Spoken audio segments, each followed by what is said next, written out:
मोना जी पटियाला से। जय श्री राधे महाराज जी, आपके चरणों में कोटि कोटि प्रणाम। गुरुदेव, मैं आपसे पूछना चाहती हूँ कि बहुत बार ऐसा होता है कि हमें कोई बार बार चोट पहुंचा रहा है। आप यही कहते हैं कि वो हमें चोट नहीं पहुंचा रहा है, ये हमारे ही कर्म हैं हमें चोट जो पहुंचा रहे हैं। तो हमें यही सोचकर चुप रहना चाहिए कि ये हमारे कर्म है, या अगर बार बार ज्यादा गलत करे तो हाँ, कुछ ऐसा उसकी एक रोकने का सीमा प्रयत्न है। करना चाहिए। उसकी एक सीमा है। हमें कोई गाली दे रहा है, हम सह जाएंगे। चोट पहुंचाने का तात्पर्य का भाव से, लेकिन कोई हमारे धर्म पर, फिर हम नहीं सहेंगे।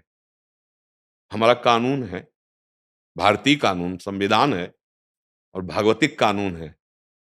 पहली बात, अगर हम समर्थ है तो हम पहले धर्म की रक्षा उस समय तत्काल करेंगे। अब ऐसा नहीं कि कोई हमारे ऊपर गंदी नजर कर रहा है और वो हम पर आक्रमण करना चाहता है और हम हाथ जोड़े खड़े हैं, ऐसा नहीं। उस समय यदि सामर्थ्य है तो पहले बचाव पक्ष में हम अपने को, अगर हमें अवसर मिलता है तो हम फिर कानून को, अब उस समय अवसर नहीं, पहले हमारा बचाव पक्ष होगा। जैसे बड़े आनंद से कंस अपनी बहन देवकी जी को रथ में बैठाल कर स्वयं हाँक रहा है, विदा करने जा रहा है ना, भाई है। आकाशवाणी होती है, अय कंस, जिस देवकी को तो इतने प्यार से ले जा रहा है, इसी के 8वें गर्भ से प्रकट हुआ पुत्र तेरा नाश करेगा, तेरी मृत्यु का कारण बनेगा। और वो राक्षसी स्वभाव एकदम, उसने कहा देवकी को ही नहीं रखूंगा तो पुत्र कैसे पैदा हो। बाल पकड़ा, घसीटा रथ से नीचे, और तलवार, बसदेव जी तुरंत, क्योंकि जान रहे हैं ये महान बलशाली है, इस समय बल काम नहीं करेगा, इस समय बुद्धि से काम लेना है। तो कहीं कहीं उन्होंने कहा आपको देवकी से तो कोई भय नहीं।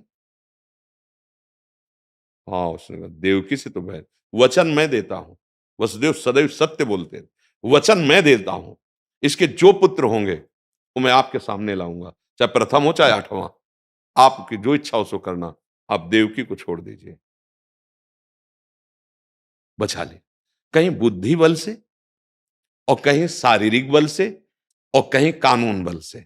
अवसर देखना है। अब कोई अपने ही निज जनों में हमारे धर्म का नाश कर रहा है, हमें पता चल रहा है कि हमारे धर्म इस समय संकट में है, अब नहीं, अब हम नहीं बख्शेंगे, हम उसको कानून में शिकायत करेंगे और अपनी सुरक्षा करेंगे। हमारा कहने का तात्पर्य छोटी मोटी जो सहनशीलताएं हैं, जैसे पति पत्नी में थोड़ा मनमुटाव, सहन करो, थोड़ी उसकी गलती सहन कर जाओ, थोड़ी तुम उसकी गलती सहन, ये ऐसे प्रेम संबंधों को छोटी थोड़ी गलतियों में नहीं।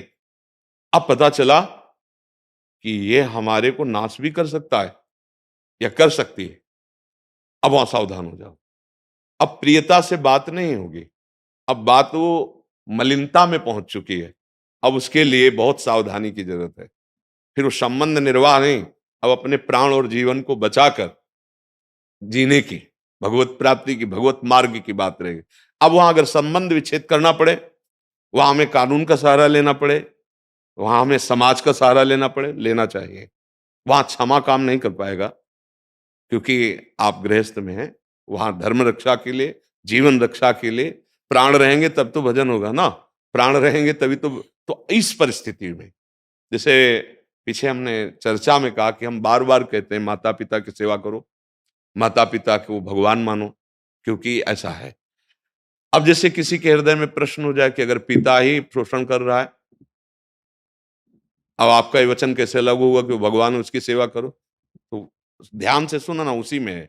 यदि वो धर्म विरुद्ध आचरणों में उतर चुका है तो अब वहां क्षमा नहीं काम करेगा, वहां पिता भाव नहीं करेगा, वो राक्षसी पशुवत आचरण वाले को, जैसे पशु अगर बिगड़ जाए तो उसे फिर बंधन में ही डाला जाता है, कानून हमारा बंधन उसे प्रदान करेगा। हम न्याय विभाग को अपने हाथ में न ले और हम अपने कानून को समर्पित करें, वो बात करें। हम जो कह रहे हैं उसको समझना है, हमें कहां क्षमा करना है और कहां विरोध करना है, ये बात भी है। अब जैसे अपने लोग हैं, सर्वतो भावेन क्षमा का ही आश्रय लिए हैं। आप चाहो तो प्राण ले लो, अगर मेरे प्रभु की इच्छा है कि, तो वो हो जाए, अगर नहीं है तो तुम्हारी ताकत नहीं कि तुम एक कदम भी आगे बढ़ सको। अब आप लोग गृहस्थ में हैं, बहुत सी ऐसी विरोध वृत्तियां हैं जिनको आपको अपने को बचाना है। जहां तक हम सहन कर सकते हैं धर्म रक्षा के लिए वहां तक तो, और जहां सहन नहीं है तो विनय, सामनीति के द्वारा, प्रलोभन के द्वारा, नहीं तो फिर आखिरी दंड भय के द्वारा। भगवान गए दुर्योधन आदि से संधि का प्रस्ताव रखा, बहुत 5 गांव दे दो, जब नहीं तो फिर गला काटने का हुक्म दे दिया। समझ रहे ना किसका प्रश्न था? तो आप समझ रहे, हमारा तात्पर्य है हाँ, जहां तक सहन कर सको पहला कर्तव्य है सहन करना। उन्होंने शर्त रखी थी कि अगर एक बार में हार गए तो 12 वर्ष का वनवास 1 वर्ष का गया, ईमानदारी से पूरा किया। लेकिन उन अधर्मियों ने इस बात को ना स्वीकार करके 5 गांव भी नहीं देने की बात कह दी कि करेंगे तो युद्ध से ही, नहीं तो सुई की नोक भर नहीं देंगे हम। तब फिर युद्ध शुरू। आखिरी तक हम प्रार्थना और, लेकिन यदि कहीं हमारे धर्म पर बात आ रही हो फिर हम सह नहीं करेंगे, क्योंकि धर्म के लिए ही जीवन है, चाहे स्त्री शरीर हो चाहे पुरुष शरीर हो। अब जैसे हमारे राष्ट्र में संकट हो तो हम संत वेश में तो हम चैन से रह लेंगे? अब विचार करो, हमारा राष्ट्र संकट में हो तो हम चैन से रह लेंगे? नहीं, आग लग जाएगी। क्योंकि हम भी एक संत वेश में हैं, लेकिन हम एक भारतीय हैं, हम एक नागरिक हैं। अगर हमारे पूरे राष्ट्र को संकट हो गया तो हमारे धर्म को अभी धर्म संकट में फंस जाए तो हमारा भजन क्या होगा? तो यहां देखना है फिर तप और भजन, जो जो बल काम करेगा उससे अपने राष्ट्र की रक्षा, अपने धर्म की रक्षा के लिए प्रायः संतों ने किया है। इतिहास साक्षी है। विवेक के द्वारा देखना है, जितना हम सह सकते हैं उतना सह सकते हैं। और जब सहन की सीमा खत्म और हमारे धर्मनाश या शरीर नाश की बात आ गई, अब हम नहीं सहन करेंगे। अब उसके बाद, क्योंकि आप गृहस्थ हैं, अलग अलग विधान है, हमारा निवृत्ति मार्ग है, आपका प्रवृत्ति मार्ग है। तो जहां तक सहन करना है वहां तक एक सीमा है, इसके बाद नहीं सीमा है। हमें सब में भगवत भाव करना है, पर वो राक्षसी भाव में आ गया है तो भगवत भाव करते हुए भी उसके राक्षसी भाव का उत्तर राक्षसी भाव से ही दिया जा सकता है। जहां तक है तहां तक है, फिर जब समझाने की भाषा आए तो वो जैसा समझना चाहता है। बहुत विधान है हमारे, पर ये ध्यान रखें कि कानून को अपने हाथ में न ले, नहीं तो हमारा जो बचाव पक्ष था वो खत्म हो जाएगा। जैसे मान लो हम अपने शरीर और धर्म की रक्षा के लिए अगर हम अपने कानून के विरुद्ध आचरण कर देंगे तो कानून का अपराध तो हमने कर दिया ना, तो हमारा जीवन जेल में होगा, तो क्या धर्म बचा, क्या हमारा प्राण रक्षा बची? बहुत सुलझना भी है ना। जैसे मान लो हमें अपने आप को बचाना है, हर तरह से बचाना है, हम अपनी रक्षा के लिए कानून के विरुद्ध आचरण कर दिए तो कानून मुझे बख्शेगा नहीं। हाँ, तो इसलिए हमको हमारा जीवन सुरक्षित बहुत बुद्धि के, इसीलिए हम कहते हैं भगवान की प्राप्ति जीवन मुक्त होने के लिए, चलो कोई बिरला ऐसा चाहता है, अरे जीने के लिए भजन कर लो। कम से कम हमारी बुद्धि इतनी शुद्ध हो कि हम अपने को बचा लें, अपने परिवार को बचा लें, अपने समाज को बचा लें, अपने देश को, जितना आपका विवेक है आप बचा पाओ। ये माया का काम देखो कैसे कैसे लीलाएं कर रही है। हम बचाव पक्ष की बात करते हैं, जहां तक है सहन कीजिए, जो बात है कानून का सहारा लीजिए, भगवान का बल लीजिए। आपको अपने ऐसी कोई क्रिया नहीं कर देना कि आप फंस जाओ, बचाव पक्ष में आप फंस जाओ, आपका जीवन व्यर्थ चला जाए। इसलिए बहुत कष्टमय जीवन होता है जेल का। हम एक बार मिले थे गंगा किनारे, जो बहुत से क्राइम करके गए थे और काफी वर्ष रहे वहां, तब वो कह रहे थे महाराज, हम अपना अनुभव कह रहे हैं कि अगर गांव का एक साधारण व्यक्ति 5 जूता मार देना तो उसको सह लेना चाहिए, लेकिन जेल जाने वाला कर्म नहीं करना चाहिए। वो बढ़िया अनुभव तुमने बताया कि मतलब अगर ऐसा अपमान भी हो तो सह जाए, जेल न जाने वाला। तो हम कहीं क्रोधावेश में ऐसा न कर ले कि हमको फिर वो जो हम धर्म कर्म भजन साधन, जो जीवन उन्नति का है, जो जीवन आनंदमय, वो हम जेल में, क्योंकि आप मनमानी करोगे तो हमारी सरकार बख्शेगी क्या? अगर पता चल गया तो फिर आप फंस जाएंगे, अपराध कानून का भी ना होने पावे। तो ऐसा बहुत विवेक की जरूरत है, जीने के लिए बहुत विवेक की जरूरत है। जरा सी गलती, हंसी मजाक जरा सी, और वो जरा सी बात दूसरे रूप में पहुंच गई कि ये हमको इस तरह से, और वो जेल पहुंच गया। बहुत सावधान, और वो सावधानी भजन देता है, इसलिए सबसे कहते हैं राधा राधा राधा राधा रटो। अगर शराब पियोगे, मांस खाओगे, जुआ खेलोगे, बेविचार करोगे तो बुद्धि तुम्हारे ऐसे कर्म करवा देगी जो तुम्हें चैन नहीं मिलेगा। देखो जितनी जेलें भरी हैं सब बुद्धि का चमत्कार है कि नहीं? अच्छा, जितने बड़े रोग हैं ये सब इसी बुद्धि के कर्म का फल है। इसने कहा कि ये करो, वो पाप कर्म बन गया, और वो किस जन्म का कब लागू हुआ ये पता नहीं है कि कब का लागू होगा। पुराना हिसाब जमा कब कहाँ लागू हो जाए। 20-20 वर्ष मुकदमा चलता है, नहीं चलता यहाँ? तो यहाँ कई जन्म का हिसाब होता है। बोले इस जन्म में तो हमने कोई पाप नहीं किया। हाँ ठीक हो सकता है 10-5 जन्म पीछे ना कोई पाप किए हो ऐसा, लेकिन बहुत बड़ा रजिस्टर है। इसलिए वही बात हम सिखाते हैं कि नाम जप करो, परमार्थ का आश्रय लो, सहनशील बनो, और उस समय भगवान आपको आवेश दे देंगे।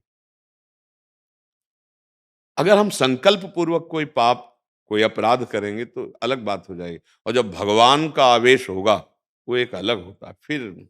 फिर नहीं, भगवान के ऊपर आश्रित हो जाओ, वो आपको बचाएंगे। वो तुम्हारे ऊपर आवेश दे देंगे या किसी के ऊपर आवेश दे देंगे। करूं सदा तिनके रखवारी, भगवान रक्षा करते हैं जी। सब पर हर उत्तर लागू नहीं होता, ये भी बात समझ। जैसे सामने हमसे कहा कि हमारे माता पिता वृद्ध हैं, उनकी सेवा हम कर रहे हैं, वो हमें गाली देते हैं। अब हमारा क्या कर्तव्य है? गाली सौ और उनकी सेवा करो। चाहे जैसी परिस्थिति हो उनको कष्ट मत देना, उनको निकाल मत देना। अब ये सब माता पिता के ऊपर नहीं लागू होता, बात समझना। अब वो चार पाई पे हैं और तुम सेवा करो, तुम्हें वो गाली दे रहे हैं। अब तुम्हें सुनना है और सेवा करना है। अगर कर ले गए तो भगवान प्रसन्न हो जाएंगे, ये बात समझ। अब पिता खूब हष्ट पुष्ट और वो मनमानी आकर के घर में तांडव मचा रहे हैं, हम वो आने कहेंगे आपको? हर प्रश्न का उत्तर अवस्था, स्थिति, प्रश्नकर्ता, इसके अनुसार है।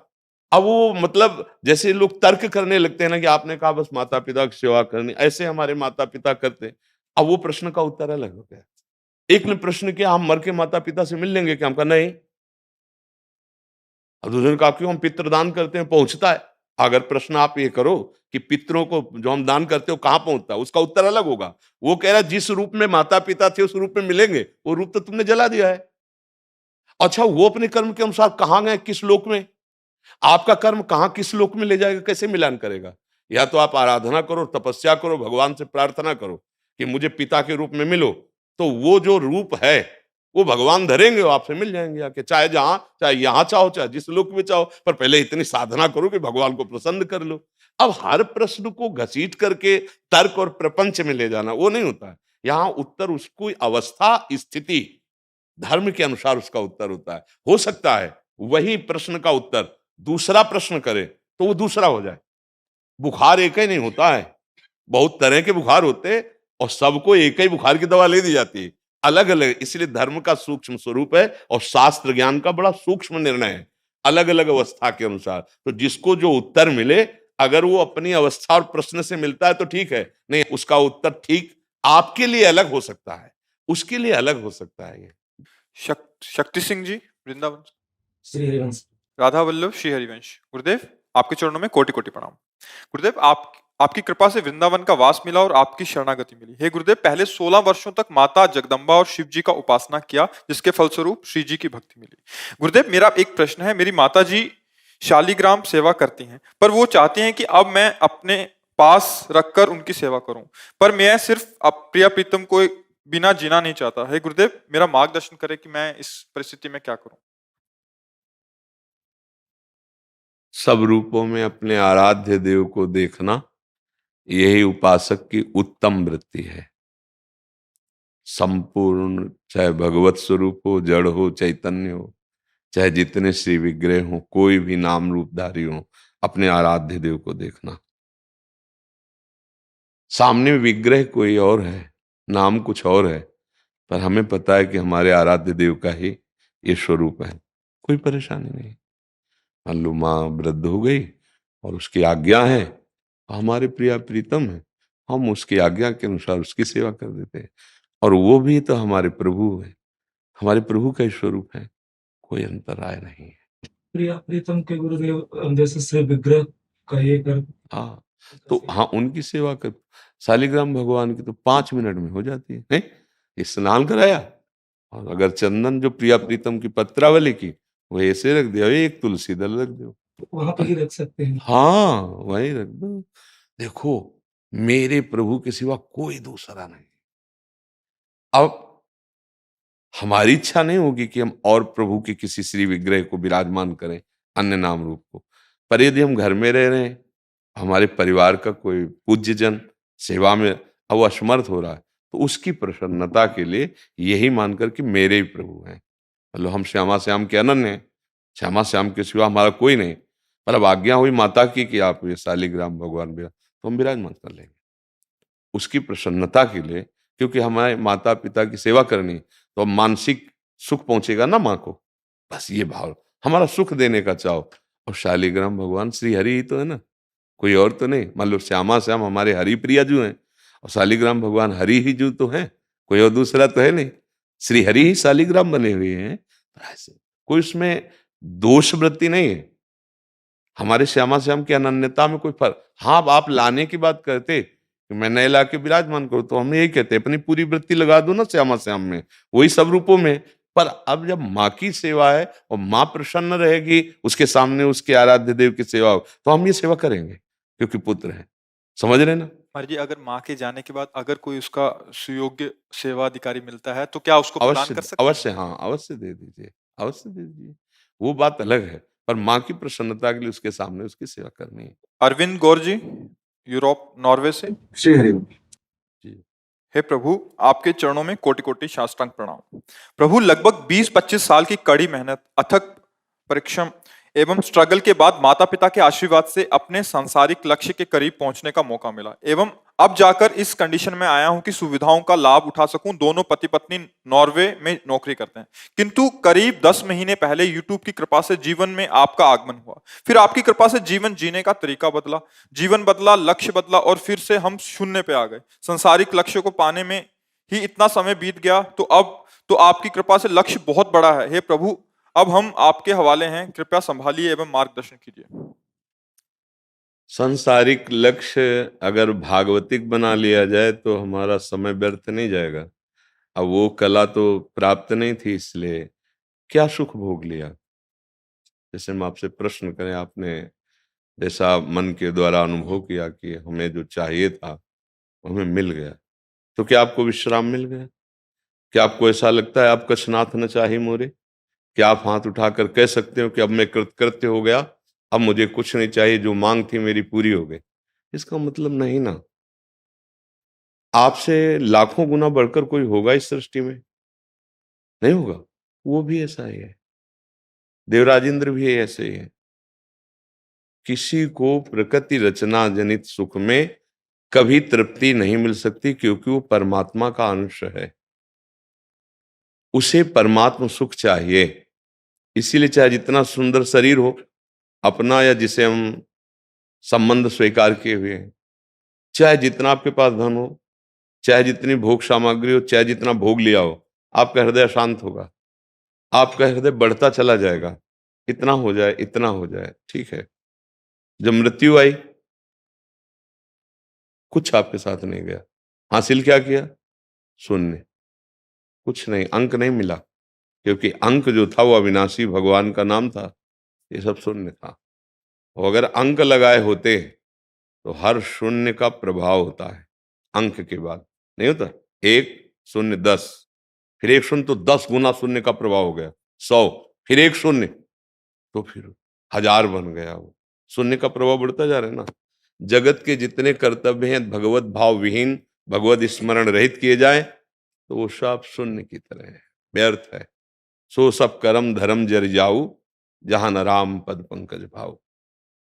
अब जैसे भगवान की आपके ऊपर कृपा हुई और आपने सत्संग सुना, और ये लगा कि जीवन का लक्ष्य जो हम माने हुए थे वो लक्ष्य नहीं था, वो विश्राम भूमि नहीं है कि आवागमन से मुक्त हो गए, परम सुखी हो गए, सारी कामनाएं शांत हो गई, अब जिसको पाया वो हमें आरे साथ रहेगा।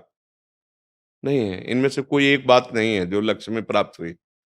कितना रहे, जब आपका यहां से ट्रांसफर होगा, मरने के कहने से डर लगता है और सबको बुरा लगता है, तो उसे सजा के बोल रहे हैं, जब आपका इस शरीर से ट्रांसफर होगा, इस देश की कोई वस्तु, कोई व्यक्ति, कोई पद, कोई पैसा, कुछ नहीं जाएगा। यार परिणाम में जब हमारा कुछ नहीं है तो है क्या हमारा? इसकी खोज ही नहीं कर पाए।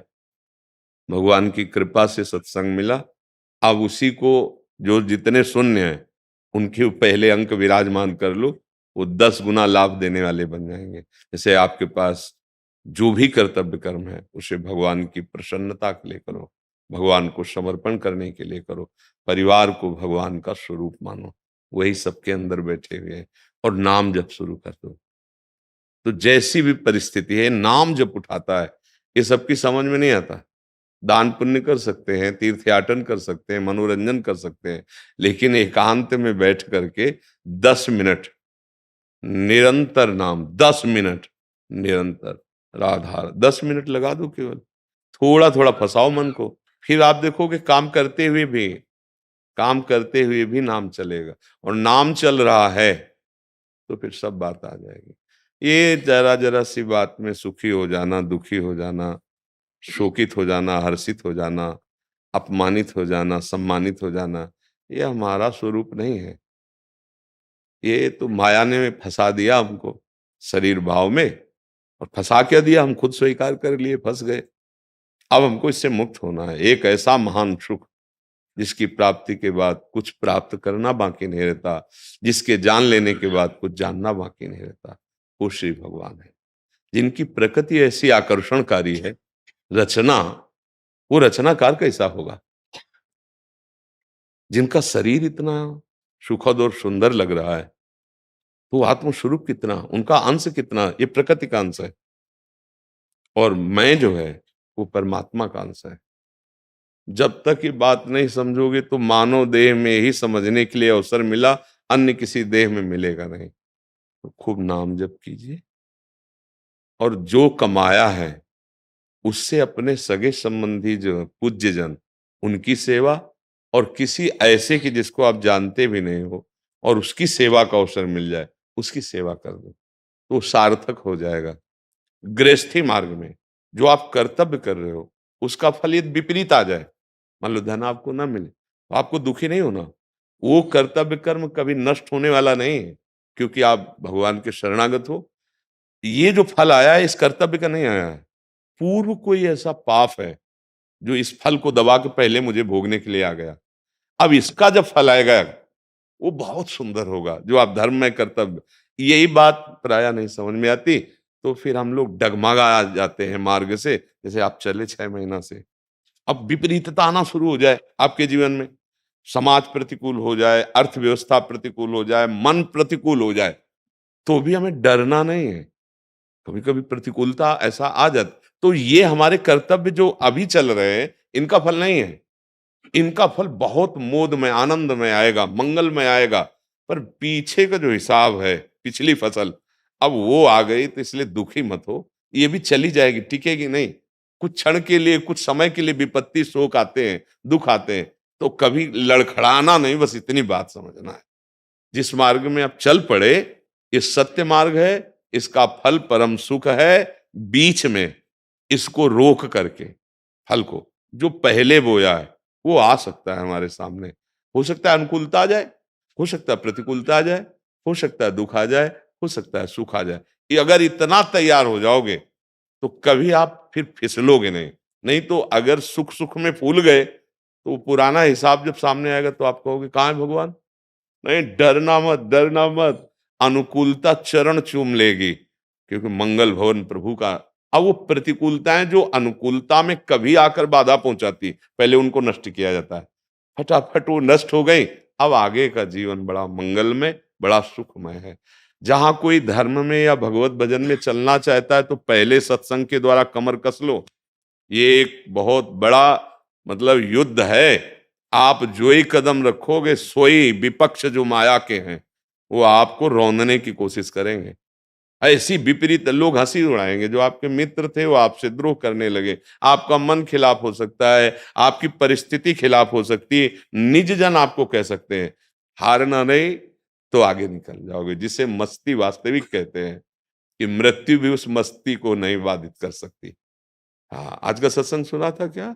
आज के सत्संग, हाँ, कोई भी दुख उद्विग्न नहीं कर सकता, और कोई भी सुख, स्पृहा, हर्ष, मद ये पैदा नहीं कर सकता।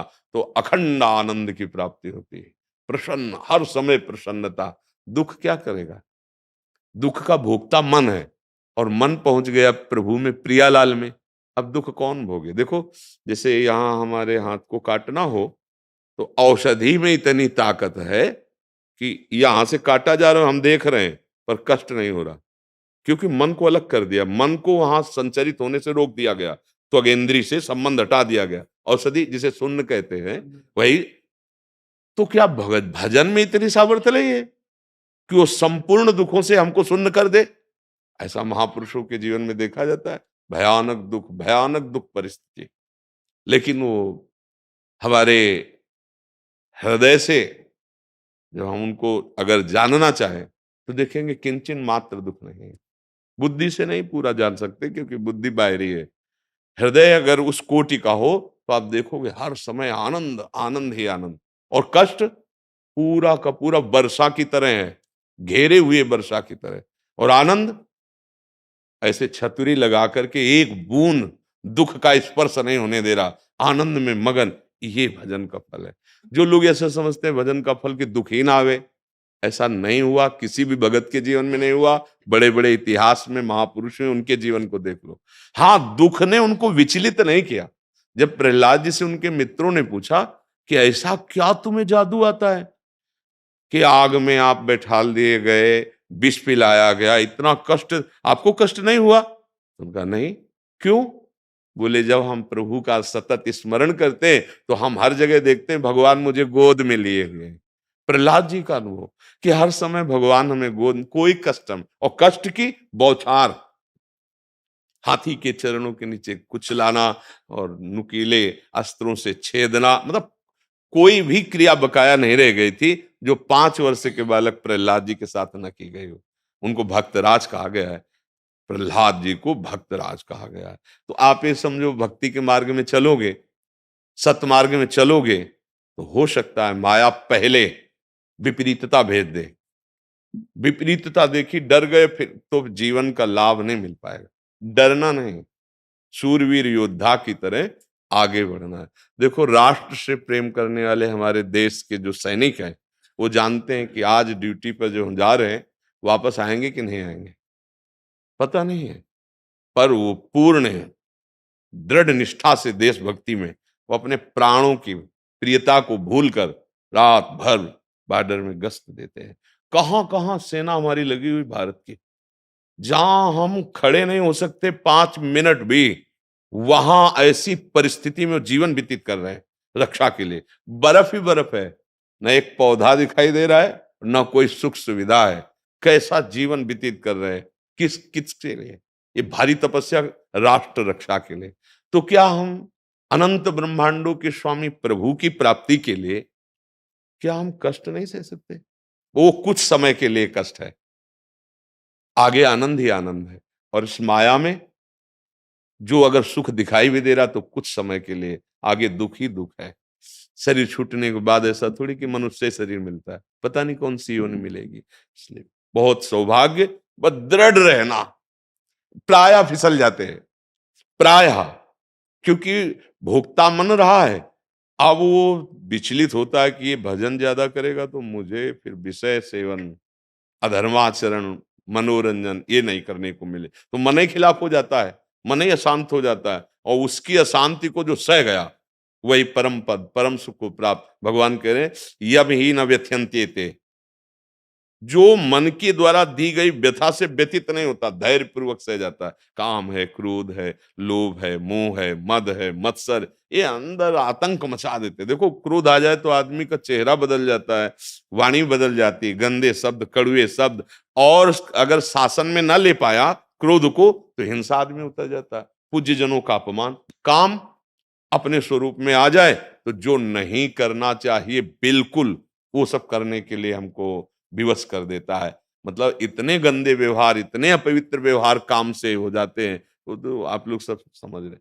इनको शासन में लेना, ये विपरीत हो जाएंगे। बाहर की तो विपरीतता जाने दो, अंदर की नाम चल रहा है, सत्संग सुन रहे हो, तो फिर आपको कोई परास्त नहीं कर सकता।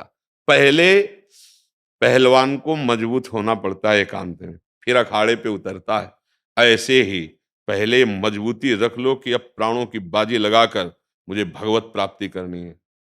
अब तुम्हें कोई परास्त नहीं कर सकता, नहीं तो ऐसी ऐसी परिस्थिति आती है कि आप भ्रम में हो जाओगे। हाँ, ये जो जो हम एकत्रित किए, जो जो अपना माने हैं, सही पूछो तो यही हमारा बंधन है।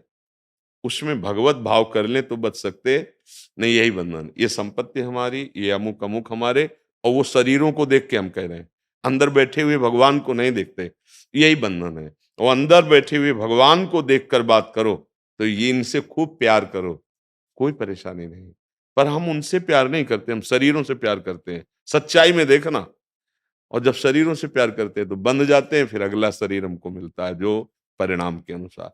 बढ़िया भाग्य खुल गए जिनको अध्यात्म में चलने का उत्साह हो गया।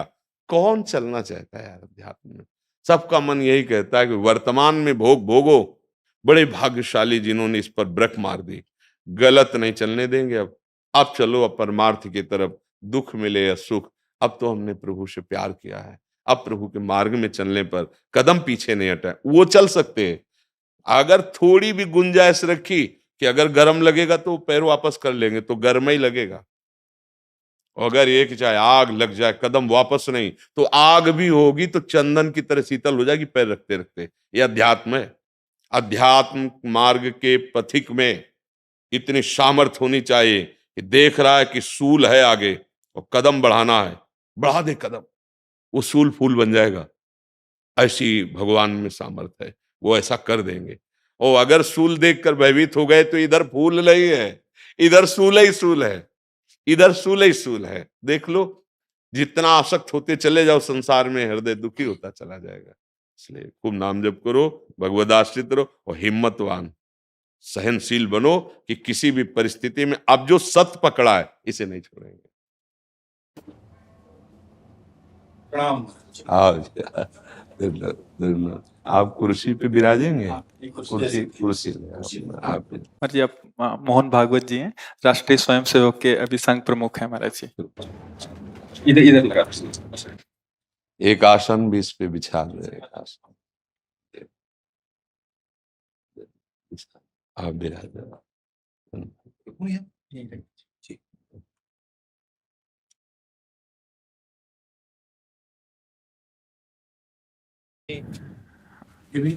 हाँ, पहना दीजिए। राधा राधा दे दे। इधर दीजिए। आप विराज। माला ऐसे रहने दीजिए, बैठ हम जाइए। अपनी शिव जी को प्रणाम करते और किसी को कुर्सी की आवश्यकता हो तो मंगा लें, अगर जमीन में बैठना है। बैठ जाइए। मेरा ही केवल घुटने का जरा है जी महाराज जी, बस दर्शन करने थे। आपकी बात वीडियो पर सुनी तो लगा एक बार देख लेना चाहिए। चाह मिटी चिंता गई, मनुआ बेपरवाह, ऐसे लोग कम देखने को मिलते।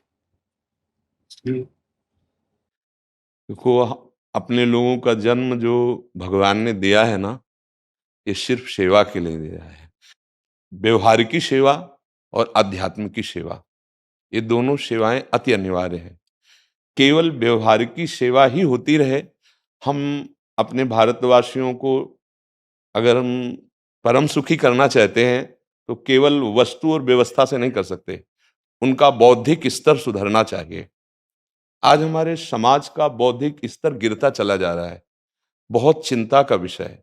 हम सुविधाएं दे देंगे, हम विविध प्रकार की भोग सामग्रियां दे देंगे, लेकिन उनके हृदय की जो मलिनता है, जो हिंसात्मक वृत्ति है, जो अपवित्र बुद्धि है, ये जब तक ठीक नहीं होगी तब तक हमारा देश धार्मिक देश है, हमारे यहाँ धर्म की प्रधानता है। तो इसी बात को बार बार हम सबसे निवेदन करते हैं कि ये जो हमारी नई पीढ़ी है, इसी से हमारे राष्ट्र की रक्षा करने वाले प्रकट होते हैं।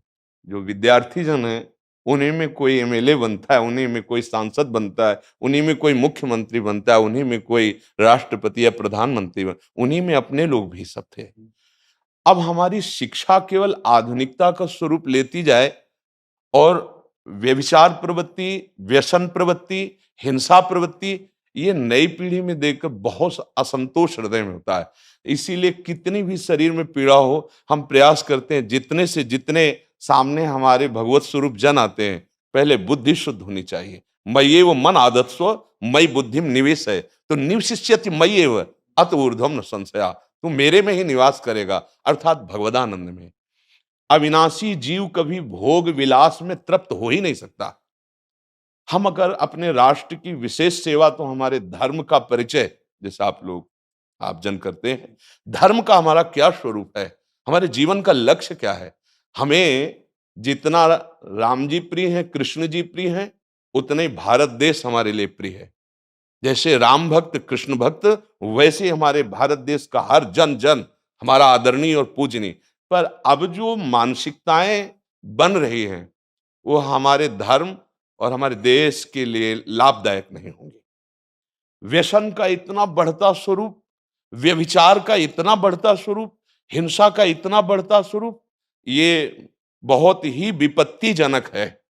अगर ये बढ़ता रहा, तो हम विविध प्रकार की सुख सुविधाएं देने पर भी अपने देशवासियों को सुखी नहीं कर पाएंगे, क्योंकि सुख का स्वरूप विचार से होता है।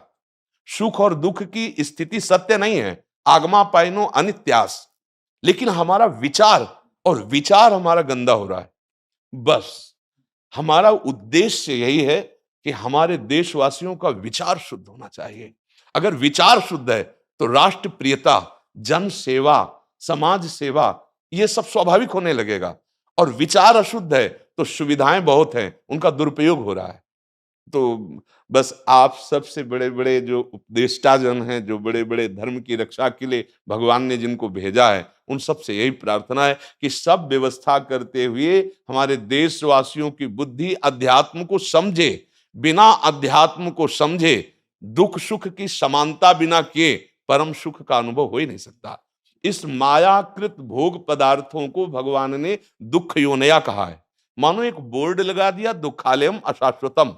और हम सब यही चाहते हैं कि लौकिक भोगों को भोगने से ही हमारा राष्ट्र सुखी हो जाएगा या हम सुखी हो जाएंगे। नहीं, लौकिक भोगों को पूजन सामग्री बना करके और साध्य सच्चिदानंद प्रभु को रखा जाए, तो आनंद की उमंगन हो जाएगी। बहुत सुंदर मानव जीवन का स्वरूप है, जिसे देव दुर्लभ कहा गया। दुर्लभो मानुषो देहो, लेकिन क्या दुर्लभता शब्द स्पर्श रूप रस गंध इन्हीं विषय के भोगने की या इन्हीं सुविधाओं के लिए दुर्लभ कहा गया? दुर्लभ है किसी सच्चिदानंद सुख के लिए। और उस सुख को तो हम भूले हुए, एकदम बहते हुए शब्द स्पर्श रूप रसगंध के प्रवाह में चले जा रहे हैं, और इसी को सौभाग्य समझ रहे हैं कि हमें सुख प्राप्त हो रहा है। नहीं, हम सबसे प्रार्थना करते हैं कि आप अपने धर्म को समझिए। आप अपने स्वा को जहां जहां स्थापित करते चले जा रहे हैं, आप उसे गंदा करते चले जा रहे हैं। मदिरा में, हिंसा में, द्यूत कीड़ा में, व्यभिचार में, इसे दोष नहीं समझा जा रहा आज। और हमारे शास्त्र और हमारा धर्म इसको निषेध करता है। कलयुग की स्थिति बताई गई है। छोटे छोटे बच्चे व्यसन करने में लग गए। आज स्कूली विद्यार्थी जिनको ब्रह्मचर्य से पुष्ट होना चाहिए, वो ब्रह्मचर्य नष्ट कर रहे हैं। ये बड़ा चिंता का विषय है।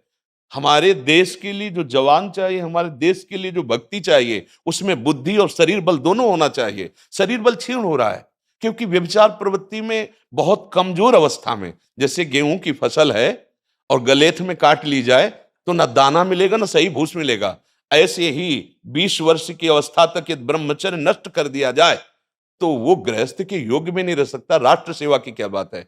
हमारे राष्ट्र सेवा के लिए बहुत विशाल हृदय की आवश्यकता है।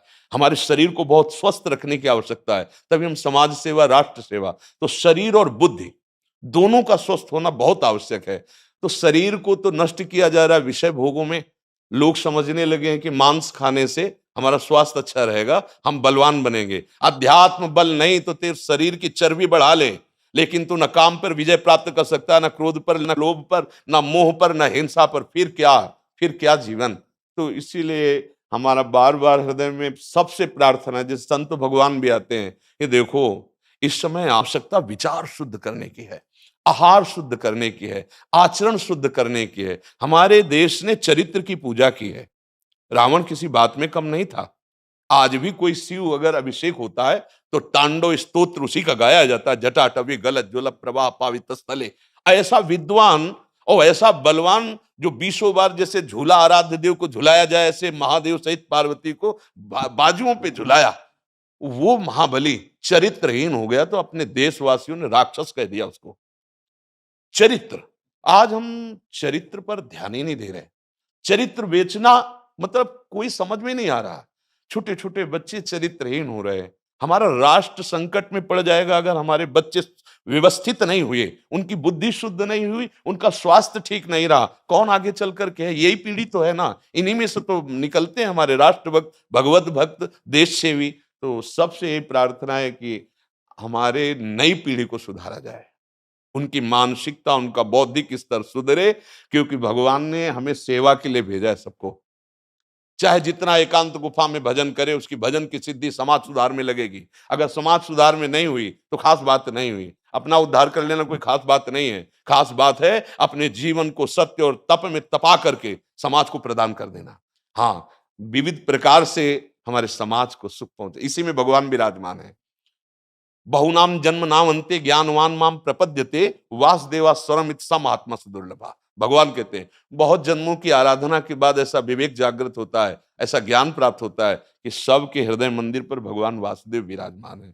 और यही अगर लक्ष्य बन गया तो संसार की सेवा करते हुए वो भगवान को प्राप्त हो जाएगा। ये संसार है नहीं, ये वासना वासुदेवस्य वासितम भुवनत्रयम् सर्वभूत निवासोस्मि वासुदेव नमोस्तुते। वो वासुदेव ही अपनी वासना, इच्छा, एको हम बहुत श्यामा विस्तार कर लिया है। यही जनाना है कि तुम साधारण देह नहीं हो भाई प्यारे, तुम अविनाशी के बच्चा हो, जो चाहो कर सकते हो, पर तुम्हारी चाह गलत दिशा को चली गई। व्यसन छोड़ो, बेविचार छोड़ो, तो हमारी राष्ट्र सेवा में लगो, समाज सेवा में। बूढ़े बूढ़े माता पिता को जवान बच्चे निकाल दे रहे हैं। क्या ज्ञान है? जिस समय हम किसी ज्ञान के योग्य नहीं थे, अपनी रक्षा नहीं कर, उन्होंने हमारा मल धोया। आज हमें अवस्था उनकी सेवा की। हमारा समाज किस तरह से गिरता जा रहा है। जब बूढ़े जन मिलते हैं ना कि हमें घर से निकाल दिया, हमारे बेटे सेवा नहीं करते, तो लगता है हमारे शास्त्र तक पहुंचना तो बड़ी कठिन बात है। ये मनुष्य की मनुष्यता को भी छोड़ते चले जा रहे हैं, नहीं चले जा रहे। अब जैसे और लोग बहुत से वचन ऐसे, हम आपको ये दे देंगे, हम आपको ये दे देंगे, उसे होगा क्या? जो आप देना चाहते हो बहुतों के पास है। इनकी बुद्धि सुधारो, इनको धर्म का ज्ञान करवाओ, इनको राष्ट्र प्रियता सिखाओ कि राष्ट्र के लिए कैसे प्राण समर्पित किए जाते हैं। हाँ, अगर ये नहीं हुआ तो सुख सुविधाओं में फिर भोगवृत्ति बढ़ती चली जाएगी और लाभ नहीं मिल पाएगा। परसों नोएडा में मुझे भाषण करना था भारत के विकास पर। स्व के आधार पर भारत का मतलब, बिल्कुल यही बात मैंने रखी। आप लोगों से सुनते वही बोलते और वही करते, राष्ट्रीय और व्यक्तिगत चरित्र का। बस चिंता ये होती कि हम लोग करते चले जा रहे हैं, आप लोग भी करते चले जा रहे हैं, इतनी बातें बढ़ भी रही है। तो प्रयास तो हम करेंगे, निराश तो हम कभी होंगे नहीं, क्योंकि जीना इसी के लिए है, मरना है तो इसी के साथ मरना है। परंतु क्या होगा, ऐसी चिंता मन में आती है, इनके भी मन में आती है, उनके भी, सबके मन में रहेगी। इसका उत्तर सीधा ये है कि क्या हम श्री कृष्ण पर भरोसा नहीं करते? क्या बात है। बस हमें जो एकदम सही, हमें जो खास बात पकड़नी है, क्या हम सच्चिदानंद त्रिकालज्ञ सर्वज्ञ जगत गुरु भगवान श्री कृष्ण के भरोसे में भी कमी है क्या? अगर भरोसा दृढ़ है तो वही होगा जिसे कहा जाता है परम मंगल में। परम मंगल होगा, कदम पीछे नहीं। हम अध्यात्म बल को जानते हैं, हम अपने स्वरूप को जानते हैं, इसलिए हमको ये नहीं डरना कि होगा क्या। 3 प्रकार की लीलाएं भगवान की हो रही, एक सृजन और एक पालन और एक संहार।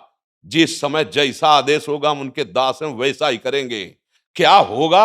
अब वही होगा जो मंगल रचा होगा श्री कृष्ण। अब संशय तो करना नहीं है।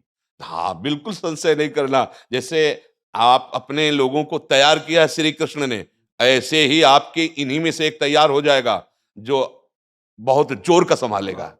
आपको चिंता नहीं करना आगे क्या होना है। हाँ, मूकम करोति वाचालम पंगुम लंघयते गिरिम यत् कृपा तमहम वंदे परमानंद माधवम। हमारे साथ श्री कृष्ण हैं, अब वही होगा जो परम मंगल होगा। बस निराशा, हताश, उदास ये हमारे जीवन में नहीं अधिकार रखते। किसी भी परिस्थिति में बिल्कुल किसी भी तरह का कोई शोक नहीं, किसी भी तरह का कोई भय नहीं। अविनाशी हूं। हाँ, जो हमें सेवा मिली दहाड़ता रहूंगा जब तक शरीर में श्वास है, और जब शरीर छूटेगा तो जो मेरा स्वरूप है उसी को प्राप्त होगा। मुझे कोई भय नहीं। और कि हमारा तिरंगा, हमारा राष्ट्र, हमारा भगवान है। आप तप के द्वारा, भजन के द्वारा लाखों की बुद्धि को शुद्ध कर सकते हो। मम भक्ति युक्तो भुवनम पुनातु सतरति सतरति सा लोकान तारयति। एक भजनानंदी लाखों का उद्धार कर सकता है। तुम भजन करो, अपनी इंद्रियों पर विजय प्राप्त करो, कोई चूक मत होने दो और राष्ट्र की सेवा करो। हाँ, ये राष्ट्र सेवा के लिए प्राण समर्पित, ये राष्ट्र सेवी हैं, पर ये जितेंद्रीय होकर, व्यभिचारी होकर नहीं, ये भोगी होकर नहीं, योगी होकर के अब संकल्प बना, सर्वे भवन्तु सुखिना, सर्वे सन्तु निरामया, सर्वे भद्राणि पश्यन्तु मा कश्चित् दुख भाग भवेत्। आचरण से, संकल्प से और वाणी से, तीनों से हमें राष्ट्र सेवा करनी, समाज सेवा करनी। और हम निरंतर यही चाहेंगे कि आप जैसे सतमार्ग में प्रेरित करने वाले स्वस्थ रहें, भगवान सदैव रक्षा करे और आप आगे बढ़ते रहे। हमारे देशवासियों की हाँ बौद्धिक स्तर का सुधार और व्यवहारिक स्तर का सुधार दोनों का होता रहे।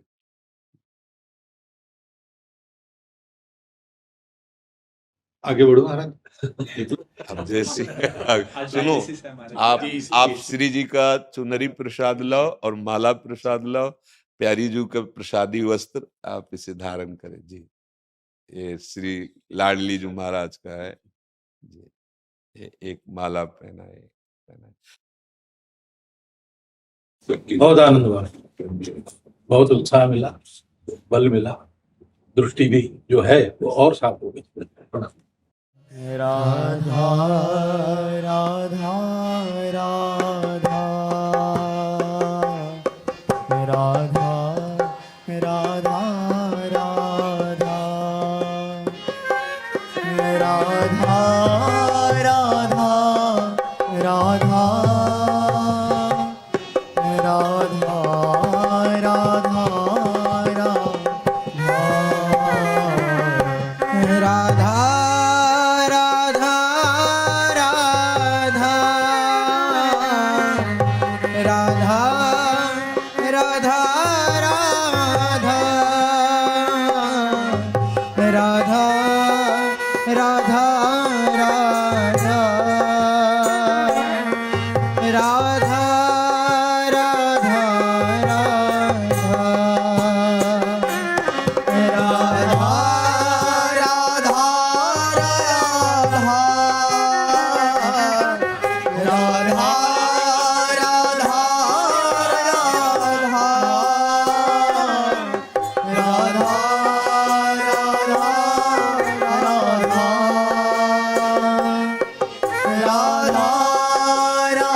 राधा राधा राधा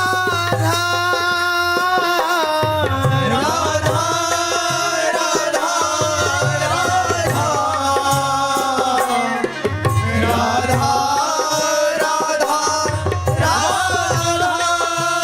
राधा राधा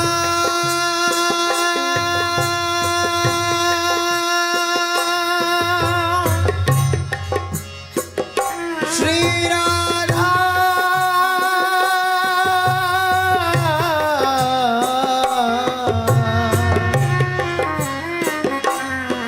राधा